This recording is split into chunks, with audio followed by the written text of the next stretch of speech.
Justin Samler was never expected to survive. In fact, he went to hospital in October with a raging infection, and doctors put his survival rate at 10%.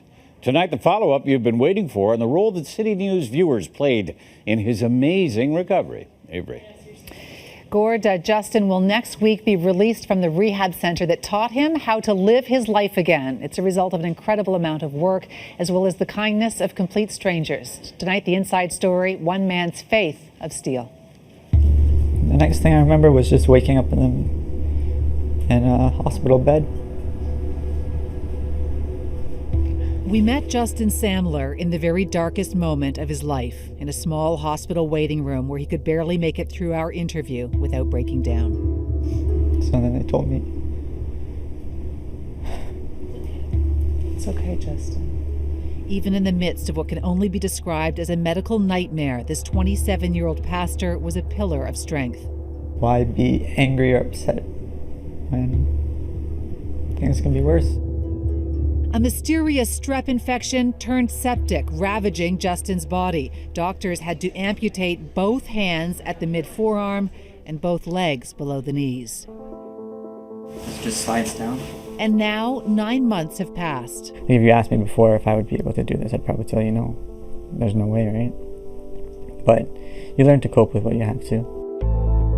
Most of us would rage at the unfairness of life, fixate on the devastating loss. This quiet young preacher, struck down just 2 days before he was to deliver his very first sermon, isn't most people. There was a question I wanted to ask you when I first met you, but it seemed unfair at that time. But I'd like to ask you this now.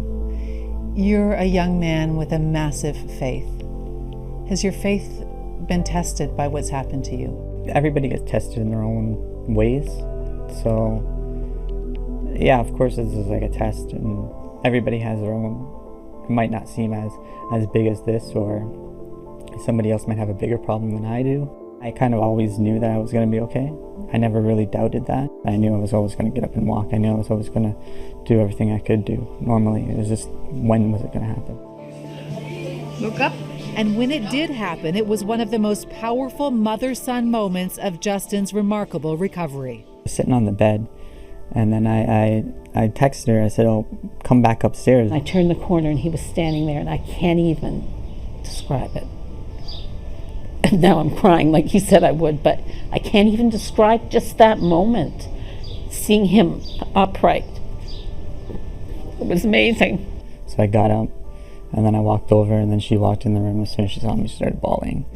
And then to have him hug me was just a remarkable thing for me, because I hadn't hugged him like that since the day he went in the hospital. Hold it, half a foot in front, turn, and put it down there. Getting to this point has been months of 3 times a day therapy at West Park Healthcare Center. Good, and we're gonna switch one more. Relearning life with new limbs. Can you get a cup and pour some water into it as well? Alicia teaches Justin basic living skills in this simulated apartment. Let me know when you need a break. And Zoni has taught him how to walk on his prosthetic legs. And those legs, those arms, they were paid for in part by you. This website was set up shortly after Justin's amputations. The day after our first story ran on CityNews, donations doubled. Now it's skyrocketed to more than $130,000. I just don't know how to thank people for that. You've no idea what you've done. When you see him walking, when you see him using his hands, that's your feet and your hands. You've lifted him to that point. Like, he wouldn't have these if it weren't for those donations. That shows how people really are. I think too many people in the world try to focus on how people are negative and how negative the world can be, but it's not all negative, right? So, and that's just one proof of that. And when he's released from that rehab hospital next week, Jason's going to have to buckle down. Justin Mather's going to have to buckle down and figure out what he's going to say in his sermon. They still haven't figured out a date for his first sermon in Newmarket, and we'll let you know when that does happen. He's the visual embodiment of strength, and right out of the blue, he gets the virus, and his hands and feet are gone.